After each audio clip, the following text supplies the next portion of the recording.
Эмили была молодой девушкой, работающей официанткой в уютном, но часто переполненном кафе на углу улицы. Каждый день она сталкивалась с хамским отношением со стороны клиентов, которые, казалось, не ценили ее труд.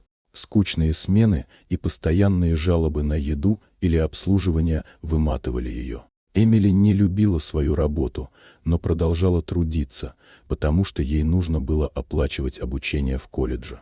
Она мечтала о том, чтобы закончить учебу и найти более приятную работу, где ее будут уважать. В один из обычных рабочих дней, когда кафе было полным, в дверь вошел темнокожий мальчик 9 лет.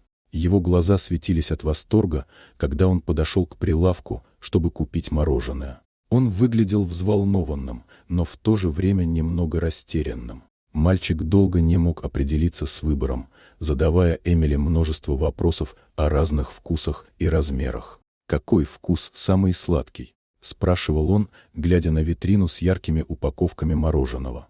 Эмили, чувствуя, что мальчик отвлекает ее от других клиентов, начала терять терпение.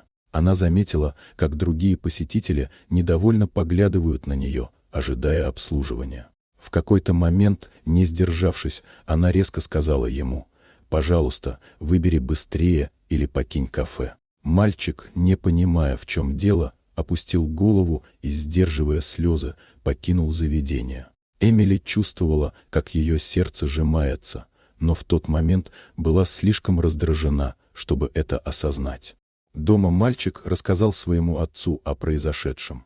Его отец, по имени Маркус, был владельцем этого кафе. Он слушал сына с растерянным выражением лица, не веря, что кто-то мог так грубо обратиться к его ребенку. Маркус всегда считал, что кафе должно быть местом, где каждый чувствует себя комфортно и приветливо. На следующий день он решил прийти в кафе и разобраться с ситуацией.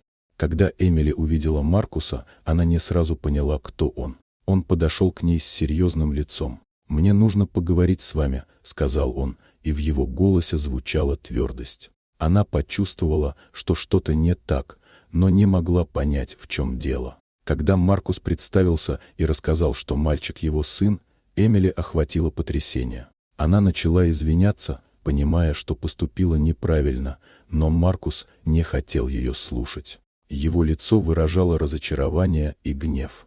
«Я не могу допустить, чтобы кто-то так относился к моему ребенку», — сказал он. «Каждый, кто приходит в это кафе, заслуживает уважения, и вы, как сотрудник, должны это понимать». Тем же днем Маркус уволил Эмили с работы. Она вышла из кафе подавленная и опустошенная, осознавая, что ее поведение было недопустимым.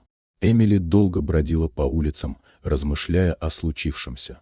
Ее мысли были полны сожаления. Она не могла поверить, что позволила себе так грубо отнестись к ребенку, который просто хотел насладиться мороженым.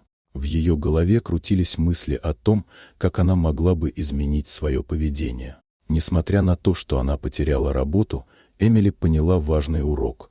Не стоит так относиться к людям, независимо от их возраста или статуса.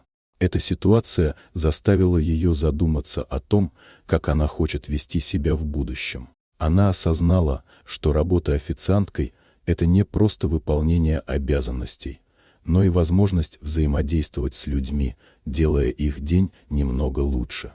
Эмили решила, что, несмотря на трудности, она будет работать над собой и стремиться к лучшему. В следующие дни она начала искать новую работу, но теперь у нее была новая цель – проявлять доброту и понимание в каждом взаимодействии. Она записалась на курсы по обслуживанию клиентов, чтобы улучшить свои навыки и стать более чуткой к потребностям других. Эмили верила, что сможет найти новую работу, где ее будут ценить, и что более важно, она научилась относиться к людям с уважением и добротой. Этот опыт стал для нее не только уроком, но и началом нового пути, на котором она будет стремиться стать лучше и делать мир вокруг себя чуть более добрым. Вот такая удивительная история. Дорогие друзья, если вам понравилось видео, поставьте лайк, а также подписывайтесь на канал, где найдете еще много интересного.